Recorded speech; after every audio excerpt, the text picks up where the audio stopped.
5월 4일 수요일입니다. 오늘 새벽 우리에게 주시는 하나님의 말씀은 마태복음 2장 1절로 12절까지의 말씀입니다. 헤롯 왕 때에 예수께서 유대 베들레헴에서 나심에 동방으로부터 박사들이 예루살렘에 이르러 말하되 유대인의 왕으로 나신 이가 어디 계시냐? 우리가 동방에서 그의 별을 보고 그에게 경배하러 왔노라 하니 헤롯 왕과 온 예루살렘이 듣고 소동한지라. 왕이 모든 대제사장과 백성의 서기관들을 모아 그리스도가 어디서 나겠느냐 물으니 이르되 유대 베들레헴이오니 이는 선지자로 이렇게 기록된 바 또 유대 땅 베들레헴아 너는 유대 고을 중에서 가장 작지 아니하도다. 내게서 한 다스리는 자가 나와서 내 백성 이스라엘의 목자가 되리라 하였음이니이다. 이에 헤롯이 가만히 박사들을 불러 별이 나타난 때를 자세히 묻고 베들레헴으로 보내며 이르되 가서 아기에 대하여 자세히 알아보고 찾거든 내게 고하여 나도 가서 그에게 경배하게 하라.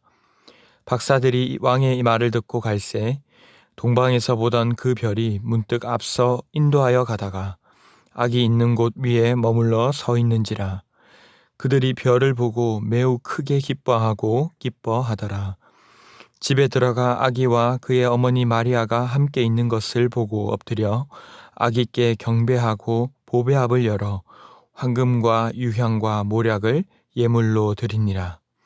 그들은 꿈에 헤롯에게로 돌아가지 말라 지시하심을 받아 다른 길로 고국에 돌아가니라. 아멘.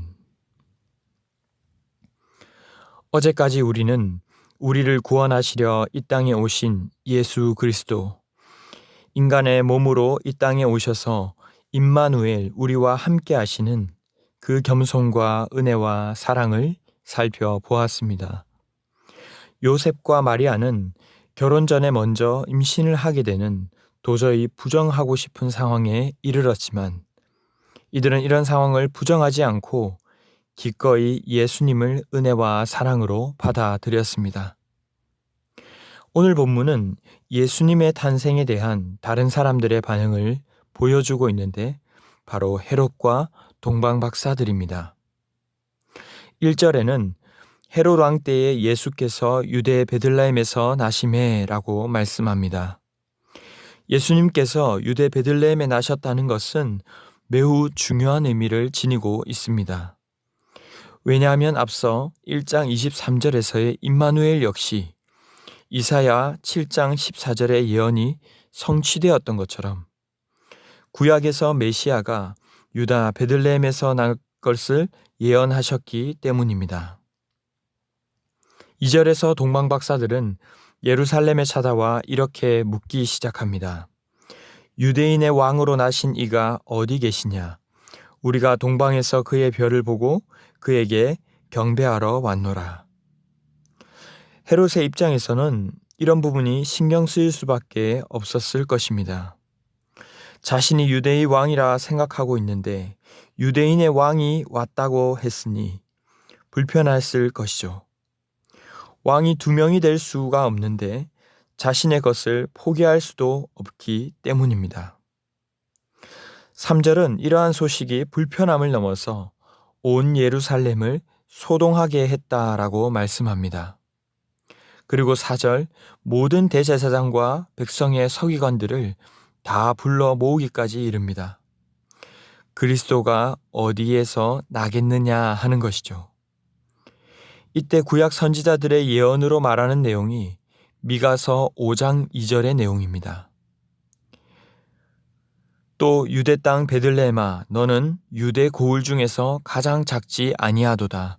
내게서 한 다스리는 자가 나와서 내 백성 이스라엘의 목자가 되리라 하였음이라. 헤롯은 그의 초조함을 숨긴 채 7절과 8절에서 가만히 박사들을 불러 별이 나타난 때를 자세히 묻습니다. 그리고 아기를 찾으면 자신도 경배하겠으니 보고하라고 이릅니다. 박사들은 별을 찾고는 매우 크게 기뻐하며 엎드려 경배하며 황금과 유향과 모략을 드려 아기께 경배했습니다. 이러한 물품들은 보배합에 있는 것들로서 왕께 혹은 하나님께 드리는 예물이었습니다. 헤롯은 자신도 경배하겠다며 알려달라고 했었지만 내일 본문을 보면 죽이려 함임을 알 수가 있습니다. 이에 꿈에 헤롯에게로 돌아가지 말라는 하나님의 지시를 받아 고국으로 돌아가게 됩니다. 오늘의 말씀을 바라보면서 한 가지 드는 의문은 왜 처음부터 베들레헴의 마구간으로 가지 않았는가 하는 것입니다. 왜 굳이 예루살렘으로 와서 이 소식이 헤롯에게 들어가게 됐으며 온 예루살렘을 소동하게 했는가 하는 것이죠. 헤롯은 지난 역사적 인물이 되어 버렸지만 오늘날에도 마치 이 헤롯과 같이 예수님을 왕으로 인정하지 못하고 내가 그 자리에 앉아서 왕인 것처럼 살아가는 우리의 모습을 비춰주기 위함입니다. 모든 유대인들이 그러했듯이 메시아가 오시길 바란다고, 그가 오시면 정말 왕으로 모시겠다고 합니다. 하지만 막상 왕이 오시면 내가 가진 것을 내려놓기가 어렵고 나를 부인하기 싫어서 결국 나도 모르게 그 왕을 배척하고 없는 것처럼 여기고 싶은 마음이 우리에게도 있다는 것입니다. 내가 왕이 된 인생에는 예수님을 왕으로 모실 수가 없습니다. 오늘 헤롯도 가만히 경배하겠노라고 했듯이 겉으로는 예수님을 정면으로 배척하는 것이 아닌 것처럼 보일 수 있습니다. 하지만 속으로는 예수님이 없이도 충분히 살 수 있을 것처럼 마치 방해물처럼 여기며 살아가는 인생이 될 수 있다는 것입니다.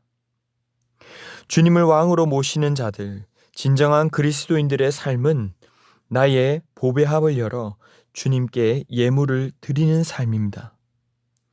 이것은 단순히 어떤 봉헌물만을 의미하는 것이 아니라 내 인생의 모든 것이 주님의 것임을, 우리의 주인 되심을 알고 주님을 영광을 위해 살아가는 삶을 말하는 것이죠. 내 인생을 내 것으로 알고 그것을 지키려고 할수록 오히려 우리의 삶은 추하고 극악한 죄인의 삶이 되는 것입니다. 바울이 사역했던 시대에도 그랬듯이 그래서 복음이 정말 찾아오게 되면 처음에는 감사하고 평안하다기보다 오히려 우리의 삶을 소동케 하기 마련입니다. 왜냐하면 어둠 가운데 있는 것들이 드러나게 되고 변화되어야 할 것들이 보이기 때문입니다.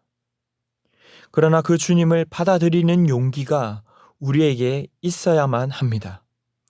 주님께 엎드린다는 것은 경배의 의미도 있지만 빛 가운데 드러난 나의 죄악된 삶을 포기하겠다는 뜻도 담겨 있는 것입니다. 오늘 말씀을 받은 우리의 삶이 어떠해야 하겠습니까? 말씀의 뜻에 순복해야 합니다. 당시 유대인들은 우리보다 훨씬 더 성전에 자주 나올 뿐만 아니라 율법에 해박한 자들이었습니다. 하지만 그러한 그들이 예수님을 거부했습니다. 반면 정작 오늘 동방박사들로 번역된 이들은 사실상 점성가이자 이방인이었습니다. 이렇게 무지한 이들이었지만 그들은 주님의 인도하심을 쫓아왔고 꿈에서 말씀하시는 계시를 따라 고국으로 돌아간 것을 볼 수가 있습니다. 이 별이라는 초자연적 계시를 따라갔다기보다 이 또한 한 별이 날 것이라는 주님의 말씀에서 비롯된 것이기에 순종했던 것입니다. 1장에서 말씀했듯이 우리는 우리가 가진 혈통이나 지식이나 혹은 어떤 상황이 아닌 말씀이신 주님을 따라가야 합니다.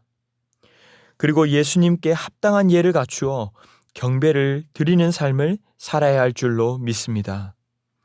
헤롯과 당시 종교 지도자들처럼 말로는 주님을 왕으로 모신다고 하면서 주님 나라를 위해, 이웃을 위해 내게 주신 것을 사용하는 것이 아니라면 안 된다는 것이죠. 내 삶을 그저 내 배를 불리는 데에만 사용하다가 이렇게 말하는 것입니다. 그저 시간이 남으면 예배에 가보지요.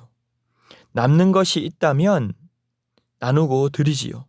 마음이 생기면 순종해보지요 라고 한다면 이러한 삶을 주님을 왕으로 모시는 인생이라 하기는 어려울 것입니다. 말씀을 맺겠습니다. 우리의 소망은 오직 예수 그리스도입니다. 예수님을 받지만 예수님을 왕으로 알지 못하는 인생이 되지 않도록 유의하시기 바랍니다. 주님을 왕으로 모셨다고 말할 뿐만 아니라 주님을 정말 왕으로 경배하고 우리의 삶을 드리며 이웃을 위해 살아가는 귀한 성도들이 다 되시기를 주님의 이름으로 축원합니다. 기도하겠습니다. 사랑의 주님 감사합니다. 죽임당할 이유도 죽임당할 위험에 처할 이유도 없으신 왕 되신 주님께서 우리와 임마누엘 하시고 마치 죄인인 것처럼 우리의 모든 죄짐을 지신 크신 은혜에 감사를 드립니다. 왕을 왕답게 모시는 삶이 되게 하시고 왕이신 주님만을 높이고 주님을 위해 살아가는 저희가 되게 하여 주시옵소서.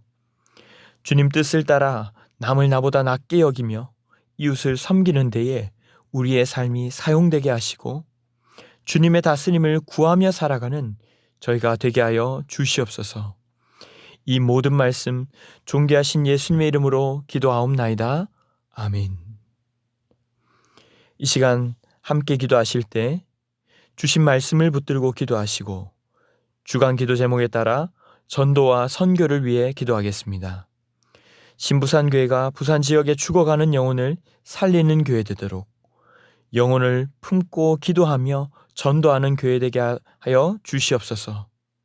우리 교회가 후원하는 선교사님들과 세계 선교를 위해 우크라이나 전쟁이 끝나고 그 땅이 회복되도록 코로나의 완전한 종식을 위해서도 합심 제목과 개인적인 기도 제목으로 기도하도록 하겠습니다. 함께 기도하겠습니다.